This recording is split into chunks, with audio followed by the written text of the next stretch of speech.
வணக்கம், நான் தான் உங்கள் பத்ரியப்பா. இந்த மாதிரி ஒரு ஃப்ளவர் டிசைன் வச்சு டபுள் சைட் நாட் வச்சு பண்ணுற மாதிரி இந்த வீடியோவில் நம்ம பார்க்க போகிறோம். அதுக்கு நம்ம முதல்ல ஒரு 7 இன்ச் அளவில் நாட் பீஸை கட் பண்ணிச்சு, அதாவது அரை மீட்டர் லேஸ் இல்லாமல் இது தனியாக ஒரு 7 இன்ச் அளவில் கட் பண்ணி வச்சு இந்த மாதிரி ஒரு 3.5 இன்ச் அளவில் நம்ம ஒரு 4 பீஸ், அதாவது ஒரு பக்கத்துக்கு 4 பீஸ் வேணும்.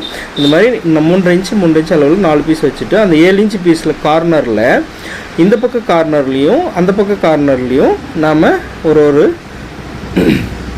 இந்த மாதிரி சுங்கு வச்சு தைச்சிட்டு, அதாவது 2 சுங்கு, அதாவது கீழே கார்னர் சுங்குக்கும் மேலே சுங்குக்கும் இடையில் 1/2 இன்ச்சு கேப் இருக்கிற மாதிரி நாம் இந்த மாதிரி தைச்சிக்கணும். அப்புறம் இதே 2 சமப்பங்காக மடித்து அதை ஒரு 1/2 இன்ச்சுக்கு கீழே ஒரு தையல் மாதிரி போட்டு வச்சுக்கணும். தையல் மாதிரி போட்டு கேப் விட்டு அந்த அரை மீட்டரில் நம்ம நாட்டை எடுத்தோம் இல்லையா, அதை ஒரு முடிச்சு மாதிரி போட்டு வச்சுக்கிட்டு ஒரு 6 இன்ச்சு அளவில் அதுக்கு மேல் பக்கம் நம்ம டிசைன் பண்ண போகிறோம். அந்த 6 இன்ச்சுக்கு அதை 2ஆக மடித்து அதை 4ஆக மடிக்கும் பொழுது, அந்த 4 பீஸ் மடிக்கும் பொழுது அதில் பாதி மேல் பக்கம் திருப்பி விடணும். அதாவது 4ஆக மடிக்கும் பொழுது அதில் பாதி மேல் பக்கம் திருப்பி விட்டு அதை சென்டர் பண்ணி இந்த மாதிரி ஒரு சுங்கு போட்டு தச்சு திருப்பும் பொழுது அழகான இந்த சுங்கு ரெடி.